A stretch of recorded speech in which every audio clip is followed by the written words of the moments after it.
Hi guys, welcome to വീലേൻ. രാത്രിയുടെ ആകാശത്ത് നമ്മൾ നോക്കുമ്പോൾ നമ്മൾ കാണുന്ന ഓരോ നക്ഷത്രങ്ങളും കോടിക്കണക്കിന് വർഷം പഴക്കമുള്ള അവയുടെ ചരിത്രമാണ് നമ്മോട് പറയുന്നത്.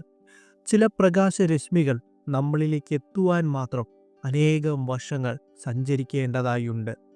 കോടിക്കണക്കിന് പ്രകാശവർഷങ്ങൾക്കും അപ്പുറമുള്ള ആ കാഴ്ചകൾ നമ്മളിലേക്ക് എത്തിക്കുവാൻ സഹായിക്കുന്ന ബഹിരാകാശ കണ്ണുകളാണ് ടെലിസ്കോപ്പുകൾ. വിദൂര ഗാലക്സികളിൽ നിന്നും നക്ഷത്രങ്ങളിൽ നിന്നും വരുന്ന പ്രകാശം വളരെ ദുർബലമായിരിക്കും. ആ പ്രകാശത്തിൻ്റെ ഓരോ കണികയും ശേഖരിക്കുക എന്നതാണ് ടെലിസ്കോപ്പിൻ്റെ ആദ്യ ദൗത്യം. അതിനു വേണ്ടത് വലിയ മിററുകൾ അഥവാ കണ്ണാടികളാണ്. നമ്മൾ വീടുകളിൽ ഉപയോഗിക്കുന്ന സാധാരണ കണ്ണാടികളെപ്പോലെ അല്ല ഇവ. ലോകത്തിലെ തന്നെ ഏറ്റവും വലിയ ടെലിസ്കോപ്പുകൾക്ക് 10 മീറ്ററിലധികം വ്യാസമുള്ള മിററുകളുണ്ട്. ഈ ഭീമാകാരമായ മിററുകൾ ഒരു കുടത്തിൽ ഒരു തുള്ളി വെള്ളം ശേഖരിക്കുന്നത് പോലെ ദശലക്ഷക്കണക്കിന് കിലോമീറ്ററുകൾ സഞ്ചരിച്ചു വരുന്ന പ്രകാശത്തെ മുഴുവൻ ശേഖരിച്ച് ഒരിടത്തേക്ക് കേന്ദ്രീകരിക്കുന്നു. ഈ പ്രകാശ ശേഖരണ ശേഷി അഥവാ ലൈറ്റ് ഗ്യാതറിംഗ് പവറാണ് ടെലിസ്കോപ്പുകൾക്ക് പ്രപഞ്ചത്തിൻ്റെ അങ്ങേയറ്റം കാണുവാൻ കഴിയുന്നതിൻ്റെ അടിസ്ഥാനവും. നമ്മൾ കാണുന്ന പ്രകാശത്തിൻ്റെ കിരണങ്ങൾ വെറുമൊരു വെളിച്ചം മാത്രമല്ല, അതൊരു സന്ദേശം കൂടിയാണ്.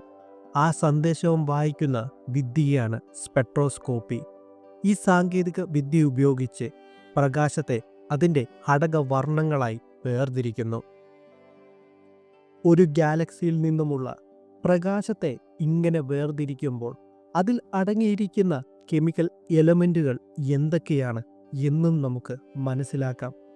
മാത്രമല്ല, പ്രകാശത്തിൻ്റെ റെഡ്ഷിഫ്റ്റ് അളക്കുന്നതിലൂടെ ഗാലക്സികൾ നമ്മളിൽ നിന്നും അകന്നു പോകുന്നതിൻ്റെ വേഗത കണ്ടെത്തുവാനും ഇത് സഹായിക്കുന്നു. ഇതിലൂടെ പ്രപഞ്ചം എത്ര വേഗത്തിലാണ് വികസിക്കുന്നത് എന്ന് മനസ്സിലാക്കുവാനും നമുക്ക് സാധിക്കുന്നതാണ്. ഭൂമിയിലെ അന്തരീക്ഷം പ്രകാശത്തെയും സിഗ്നലുകളെയും വളച്ചൊടിക്കുകയും ചില തരംഗങ്ങളെ തടയുകയും ചെയ്യുന്നു. ഈ തടസ്സങ്ങൾ ഒഴിവാക്കാനാണ് ഹബിൾ പോലുള്ള ബഹിരാകാശ ടെലിസ്കോപ്പുകൾ നമ്മൾ നിർമ്മിച്ചതും. അന്തരീക്ഷത്തിന് മുകളിൽ വ്യക്തമായ കാഴ്ച ലഭിക്കുന്നതുകൊണ്ട് കോടിക്കണക്കിന് വർഷം മുൻപുള്ള കാഴ്ചകൾ പോലും നമുക്ക് വളരെ വ്യക്തമായി കാണുവാനും സാധിക്കുന്നു. പ്രത്യേകിച്ച് JWST ടെലിസ്കോപ്പ് പോലുള്ള ആധുനിക ഉപകരണങ്ങൾ പ്രപഞ്ചത്തിൻ്റെ ഇൻഫ്രാറെഡ് പ്രകാശത്തെ നിരീക്ഷിച്ച് പ്രപഞ്ചത്തിൻ്റെ ആദ്യകാല നക്ഷത്രങ്ങളെയും ഗാലക്സികളെയും കുറിച്ചുള്ള അനേകം വിവരങ്ങൾ നമുക്ക് നൽകുന്നു. ടെലിസ്കോപ്പുകൾ വെറുമൊരു ഉപകരണം മാത്രമല്ല, അത് നമ്മുടെ പ്രപഞ്ചത്തെ അടുത്തറിയുവാനുള്ള മനുഷ്യൻ്റെ കണ്ണുകളാണ്.